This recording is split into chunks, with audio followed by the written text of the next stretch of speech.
Police officers must always be on guard, no matter who they stop, because they never know what they will be up against. How do you think a police officer would react after a man on a motorcycle tries avoiding him and even hits him with his bike? How would you react if a man pulled a gun on you for a routine traffic stop?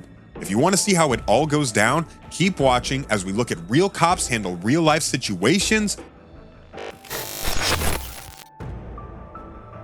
Number 7.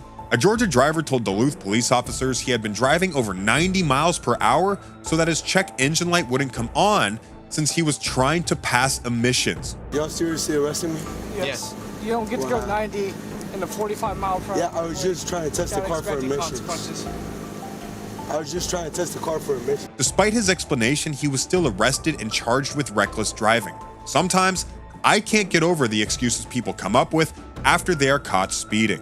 He is stunned when the police arrest him, but in my country, they would just give him a ticket.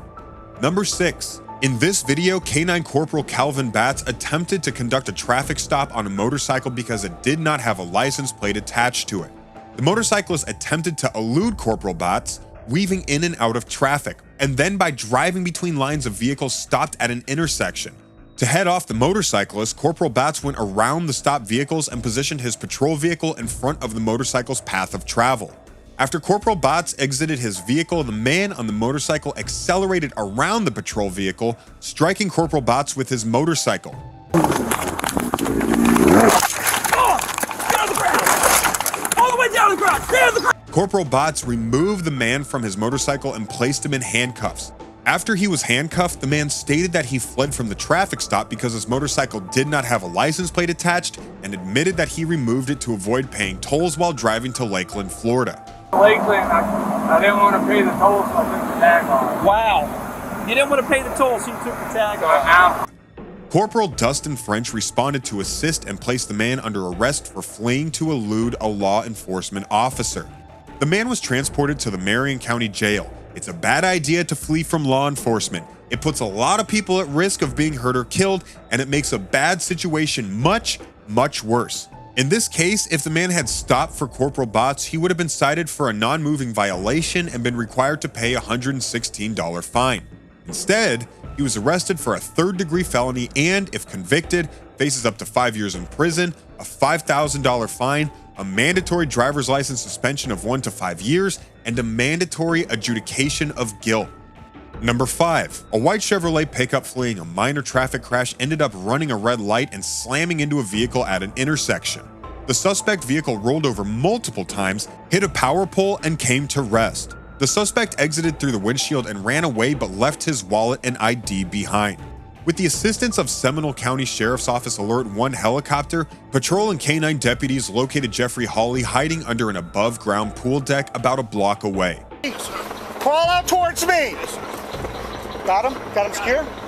Crawl out towards me. Keep your hands visible. Crawl out towards me. He was taken into custody on charges of leaving the scene of a crash with injuries, leaving the scene of a crash with property damage, driving while license suspended and revoked, reckless driving with damage to persons and property, and resisting a law enforcement officer without violence. After being cleared at the hospital, Hawley was transported to the Volusia County Branch Jail. Number 4. In this video, cops can be seen exiting their vehicles and chasing a man. In my opinion, the cops are quick at firing their guns, even though I don't think they're firing in the man's direction. Put the gun down! Put the gun down now! Put the gun down!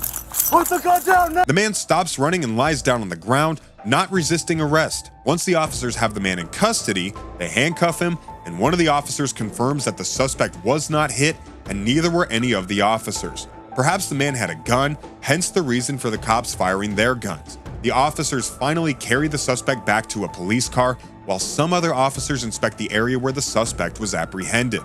Number 3.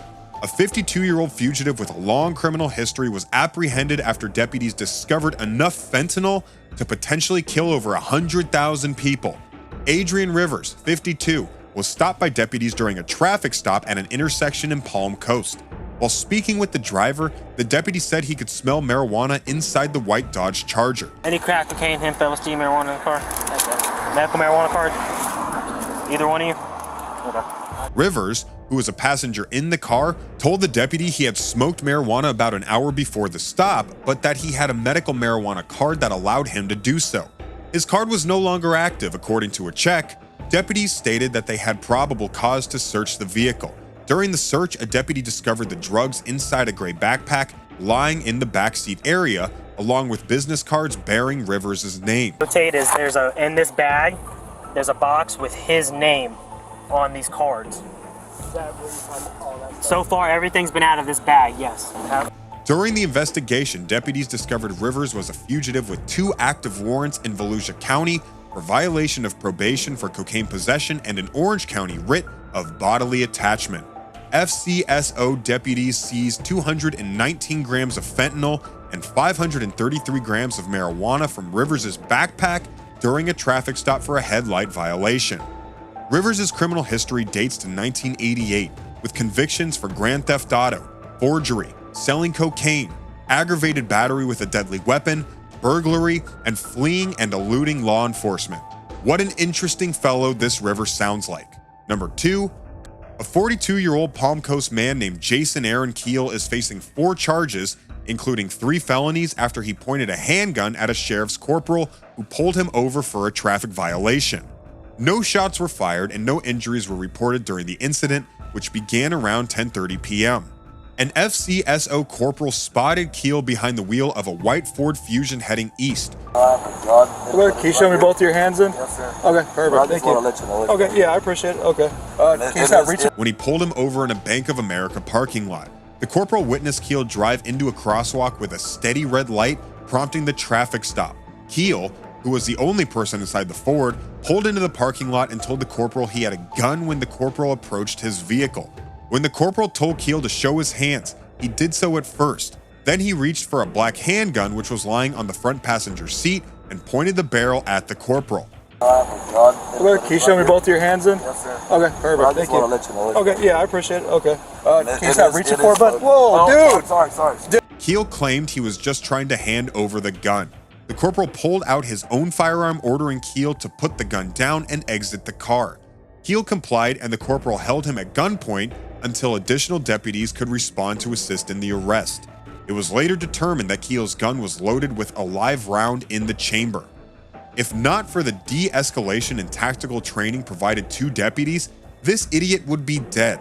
This guy made a series of bad choices, starting with driving a car drunk and not stopping properly at a red light, then refusing to comply with lawful orders and pointing a gun at a deputy sheriff.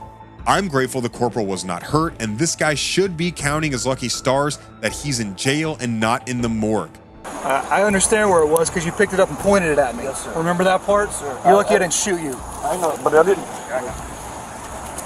Keel began reaching into the front passenger seat, deliberately and intentionally disobeying the corporal's lawful orders to place both hands on the steering wheel.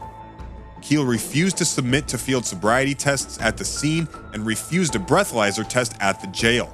Keel is being held on $25,000 bond at the Sheriff Perry Hall Inmate Detention Facility, charged with aggravated assault on a law enforcement officer, using a firearm under the influence of alcohol, carrying a concealed firearm, and driving under the influence of alcohol. He has no prior arrests in Flagler County. Number 1. While on patrol, a police officer witnesses a truck leaving a subdivision and failing to maintain its lane. While still behind the vehicle, the police officer sees the truck slam into the curb. After seeing several driving violations, the police officer is forced to stop the driver of the truck to see what is going on. The truck pulls over on the side of the road and the police officer walks over to the driver's side of the vehicle. The driver attempts standardized field sobriety evaluations but shows signs of impairment. After multiple signs and clues of impairment, the driver is arrested for DUI. It's clear that being a cop is extremely difficult, especially when a stranger pulls a gun on you, but the police officer showed a lot of calm and composure and handled the situation like a pro. Which one was your favorite? Why don't you let us know in the comments below? And well, that's it for now. If you enjoyed this video, please give us a like and let us know in the comments what you think. Check out our other videos and subscribe to be a part of the fun. Click on the notification icon so you can see our new videos as soon as they're uploaded. Thanks for watching and see you next time.